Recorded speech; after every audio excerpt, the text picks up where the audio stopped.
Porque la investigación científica, desarrollo e innovación tecnológica de la Universidad de la Frontera aporta a nuestra sociedad y tiene impacto. Esto es Impacto UFRO en el Café Científico. Los últimos datos publicados por la OCDE, Organización para la Cooperación y Desarrollo Económicos, muestran que el 74% de la población adulta en Chile sufre sobrepeso u obesidad. Esto nos sitúa en el país de la OCDE con más alta tasa de obesidad y sobrepeso, por encima incluso de México, que tiene el 72,5%, y de Estados Unidos con el 71%. La obesidad no solo se trata de un problema estético, ya que es reconocida actualmente como una enfermedad crónica por la Organización Mundial de la Salud.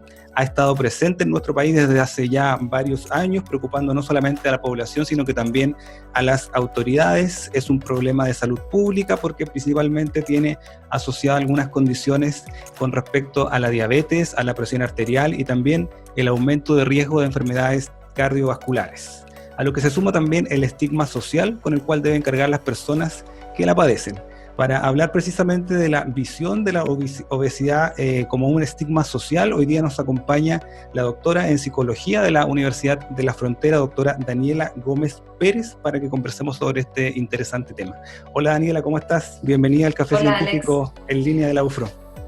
Hola Alex, muchas gracias. Gracias por la invitación, en realidad, a poder colaborarles en este tema que a mí me gusta tanto. Y es súper interesante igual, así que muchas gracias por acompañarnos. Daniela, ¿cómo pudiésemos definir básicamente en términos generales qué es lo que es el estigma de la obesidad?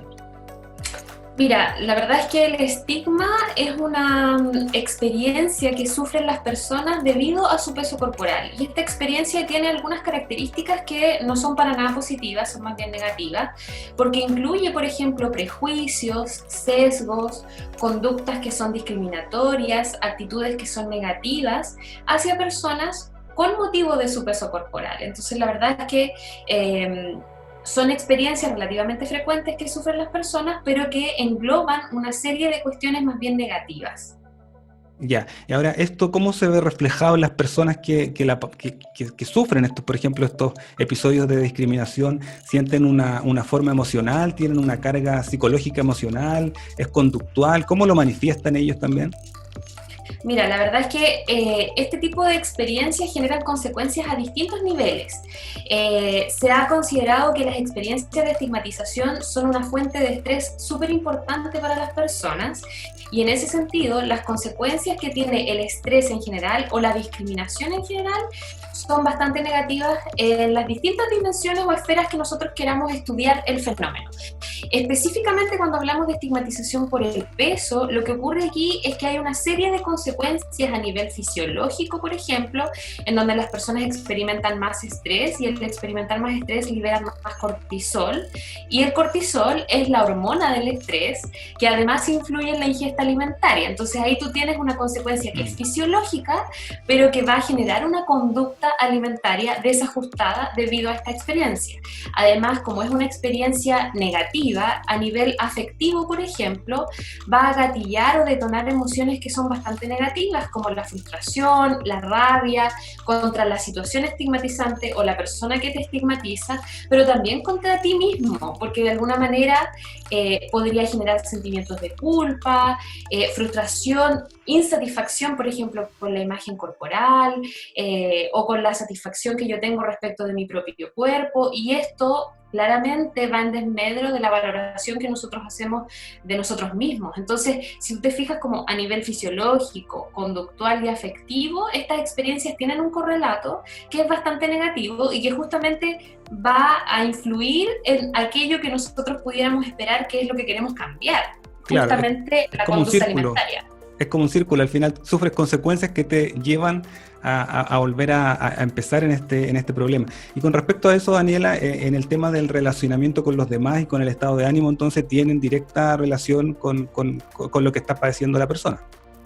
Sí, la verdad es que la evidencia tanto que hemos obtenido acá localmente como la evidencia que podemos ver de otros países muestra que el experimentar emociones negativas debido a situaciones de discriminación, en particular por el peso, va a generar que, por ejemplo, tú tengas una mayor tendencia a la ingesta alimentaria de alimentos de mala composición, de alguna manera alimentos que son poco saludables, que nosotros podríamos llamar. ¿Y por qué? Porque existe este fenómeno de la alimentación emocional, comfort food o alimentación reconfortante, ¿cierto? En donde claramente se ha demostrado que cuando nosotros experimentamos emociones negativas por cualquier motivo, aquí no te estoy hablando solamente de situaciones de discriminación por el peso, pero cuando uno lo pasa mal, en el fondo, tú tienes cierta tendencia a querer experimentar emociones un poco más placenteras, y la comida es una de las fuentes de esta experimentación de emociones más placenteras. Entonces, ¿qué es lo que ocurre cuando hay estigmatización asociada al peso?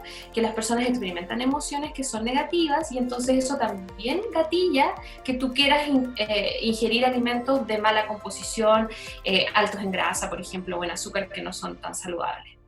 Daniela, con respecto a lo que estás mencionando sobre específicamente la discriminación, ¿hay antecedentes, a lo mejor no en nuestro país, pero sí a nivel global, con respecto a la obesidad? ¿Efectivamente discriminamos a quienes tienen sobrepeso de manera evidente y que las personas lo perciben de esa manera? Independiente que sea por problemas estéticos o de salud, la razón de la obesidad. Mira, la verdad es que hay evidencia que demuestra tanto en Chile como fuera que las personas que tienen exceso de peso sufren frecuentemente este tipo de experiencias. Y a lo mejor cuando hablamos de experiencias quizás estamos pensando en algo un poco más dramático, más evidente, pero la verdad es que la percepción que tienen las personas que han sido discriminadas por estos motivos es debido a pequeños comentarios que se hacen, y en ese sentido, por ejemplo, tú mismo, todos hemos estado en situaciones sociales en donde se pone la atención en el peso, en que alguien ha subido un poco de peso, en que la comida te queda apretada, o sea, la ropa, perdón, te queda apretada, o en que se hacen comentarios respecto de si tú te vas a repetir un plato, por ejemplo, que son como situaciones bastante cotidianas que en el ámbito social ocurren a nivel familiar, a nivel de grupo de pares, laboral incluso, pero también hay otro tipo de situaciones que son más bien físicas, en donde las personas con exceso de peso enfrentan este tipo de discriminación. Por ejemplo, yo te podría mencionar que en los centros de salud no siempre hay aparatos médicos que resisten en el fondo a personas que tienen un exceso de peso muy grande. El mismo tomador de presión que tiene un brazalete, sí, ¿cierto?, en donde tú tomas la presión, tiene que ser un tomador de presión distinto para personas que tienen obesidad grado 3, por ejemplo. Y muchas veces los hospitales o las clínicas no cuentan con estos implementos. Entonces, cuando tú le vas a tomar la presión a una persona que tiene exceso de peso a ese nivel, tú lo sometes a una situación de estigmatización si es que ese brazalete no logra cubrir su brazo, ¿te fijas? Entonces hay una serie de situaciones, aparte de, por ejemplo, no sé si alguien va a tomar un colectivo y se sube una persona de gran peso corporal, como es tan evidente, ¿cierto?, el peso en las personas, está sujeto o expuesto a miradas o a comentarios o a que nadie se quiera sentar al lado, ¿te fijas? Incluso a veces ni si están tomando la locomoción colectiva y esta ni siquiera se detiene. Entonces, la verdad es que son experiencias que ocurren más frecuentemente de lo que uno se imagina. De lo que uno espera, efectivamente. Daniela, además con el contexto de pandemia, de confinamiento, la semana pasada también estuvimos conversando con investigadores que nos conversaban de estos cambios en los patrones alimenticios. También se ha visto afectado justamente este parámetro de peso y efectivamente la presión social, como dices tú, muchas veces hace a llevar comentarios que probablemente no todas las personas las reciben de la misma manera y pueden haber ahí casos bastante delicados de estigmatizar estas situaciones. Exactamente, Alex. Hay ahora una preocupación importante por el peso en el peor momento, porque la pandemia genera, el confinamiento te va a generar ansiedad, te va a generar estrés, y efectivamente eso puede generar que tú tengas una alimentación menos saludable.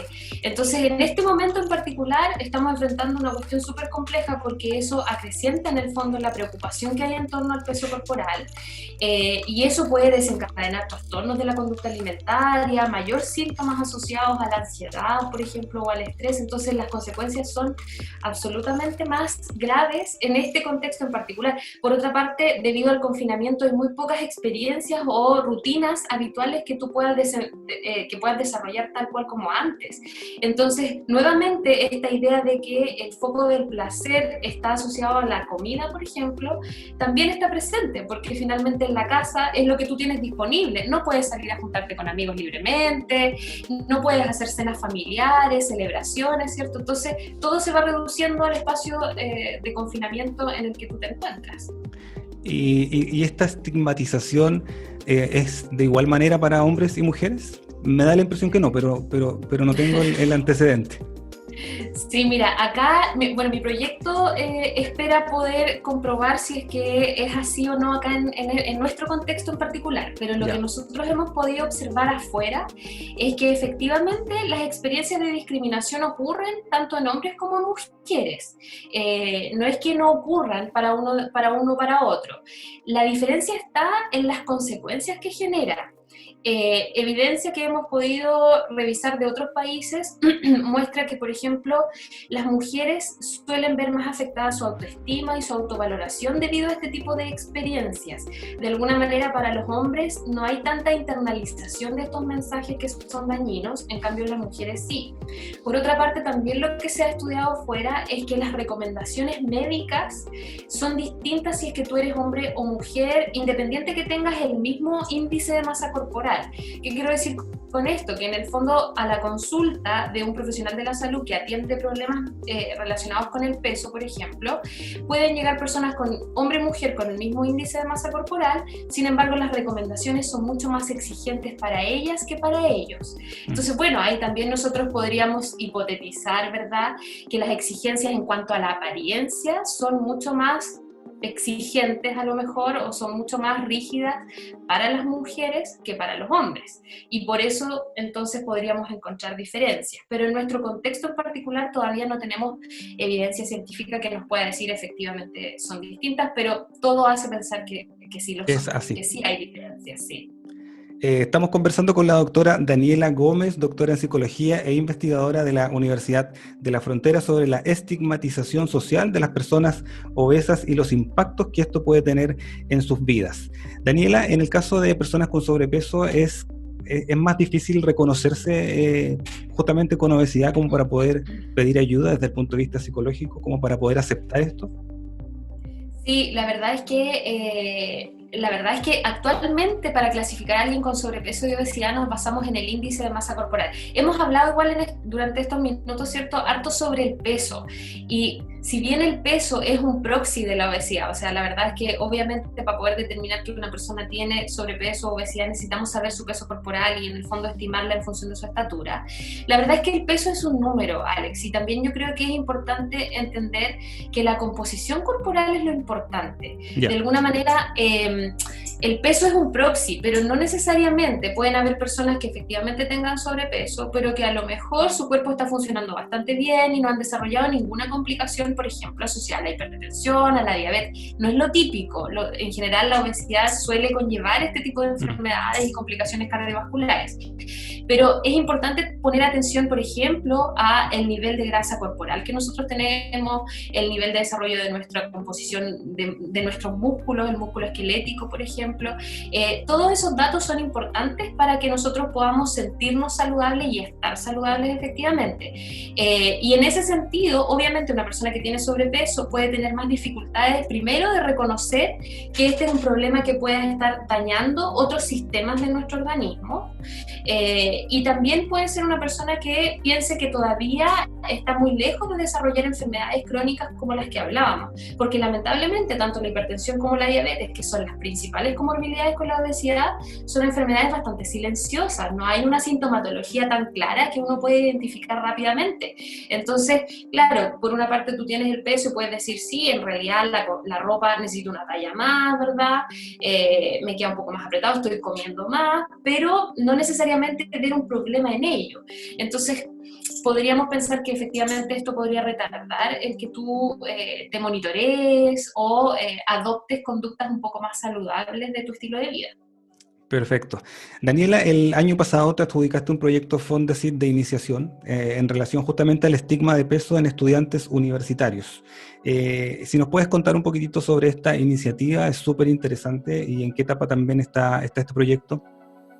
Mira, este proyecto está en una etapa súper inicial, porque efectivamente me lo adjudiqué a fines del año pasado y este es el primer año de ejecución. Sin embargo, pese a que todo estaba planificado para iniciar en los meses de abril y mayo de este año, vino la pandemia, sí, y eso llevó a una reestructuración súper importante. En este momento actual, nosotros estamos trabajando en la transformación de todo el protocolo de investigación del primer estudio, porque este proyecto incluye 3 estudios. El primero de ellos es de corte más bien cualitativo, para este estudio estamos transformando todo el proceso de manera virtual, porque creemos que vamos a tener que hacerlo de manera remota debido a la contingencia. Y los meses previos hemos estado trabajando en divulgación científica asociada a, resultados que yo misma he podido obtener en estudios que he hecho previamente con el desarrollo de mi doctorado. Entonces hemos estado haciendo divulgación de esos resultados y también de evidencia que ya contamos, principalmente desarrollada en Estados Unidos, ¿cierto? O en algunos países de Europa, respecto del estigma por el peso, y hemos estado trabajando en eso actualmente. Y el proyecto justamente lo que busca, y por eso es que tiene una fase cualitativa inicial, es poder describir cómo son estas experiencias de estigmatización en Chile, en nuestro contexto, porque si bien nosotros sabemos que fuera lo que ocurre es que hay comentarios asociados al peso, de alguna manera hay cierta como libertad para opinar del peso de las personas, ¿ah? En general uno no opina tanto de la apariencia, a lo mejor explícitamente no lo hace, ¿cierto? Pero del peso sí, es como que está permitido que las personas puedan decir, oye, subiste de peso, oye, que estás flaco, oye, que estás flaca, y la verdad es que eso es algo que nosotros debemos erradicar. Entonces el objetivo de este proyecto es, primero, conocer si esas experiencias son tal cual como se han descrito en otros contextos, porque en la medida que conocemos cómo son estas experiencias de discriminación, también podemos nosotros intentar erradicarlas, ¿cierto? Y poner el énfasis en que no es bueno hacer estos comentarios. Entonces, este estudio pretende justamente obtener evidencia que sea local, pero inicialmente queremos saber cómo es este proceso de estigmatización, cómo lo viven las personas en nuestro contexto en particular. Daniela, súper... Y por supuesto, determinar si es que hay diferencias entre hombres y mujeres, que eso es algo que al menos a mí me interesa personalmente, porque yo creo que sí las hay, y entonces es importante ver cómo opera tanto para hombres como para mujeres y cuáles son las consecuencias que esto genera. No, solo iba a reforzar lo que estabas comentando, que la verdad es súper interesante. Siempre sentimos esta libertad, como dices tú, de opinar sobre el peso corporal de las personas sin mayor tapujo. Son comentarios que son gratuitos muchas veces y que no sabemos efectivamente cómo pueden estar afectando emocional o psicológicamente a la otra persona. Por lo tanto... Sí, y lo otro, Alex, perdón de reforzar allí, es que el cuerpo es algo personal, ¿te fijas? Es algo íntimo, es algo privado, y es algo con lo que cada persona lucha, y hay luchas que son individuales en relación a sus cuerpos. Entonces, el que otros y otras personas opinen de él, se burlen de él, genera un daño interno súper importante y que afecta obviamente a esa persona en la dimensión más íntima. Entonces, de pronto, cuando nosotros vemos adolescentes que desarrollan trastornos de la conducta alimentaria, niños, por ejemplo, que son víctimas de bullying en contextos escolares por el peso que tienen, tú no te imaginas en ese momento, cuando escuchas ese comentario, el daño que puede estar generando en esa persona o lo que pueda detonar a futuro en la salud de esa persona, ya sea tanto física como mental. Entonces, por eso es que es importante cuestionar un poco esto, atender. Yo en la red social que tenemos hemos puesto el énfasis, por ejemplo, en los memes que se comparten. Hoy en día que está todo virtual, tú compartes memes todo el tiempo y te burlas de cosas y se hace muy masivo. ¿Y cuántos de estos memes son en relación al peso corporal? ¿Y qué sabes tú si ese meme que se viralizó, ¿verdad?, en relación a esto, cae en un celular de una adolescente o de un adolescente que está enfrentando un problema severo producto de esto, que tiene una anorexia, por ejemplo? Entonces, creo que ahí hay una responsabilidad colectiva respecto de entender que no podemos hablar tan fácilmente, no tenemos la libertad de hacerlo tan fácilmente, ¿cierto?, respecto de los cuerpos de las personas. Es muy delgada la línea entre el humor y lo que puede estar generando también un daño irreversible en muchas personas que lo pueden tomar de una manera bastante preocupante. Daniela, ahora, ¿cómo educamos? Yo sé que esto es parte del proyecto, necesitamos tener los antecedentes, como decías tú, también dentro del contexto, pero ¿cómo vamos educando a la población, a las nuevas generaciones, sobre todo para poder no estigmatizar justamente a personas que tengan sobrepeso u obesidad?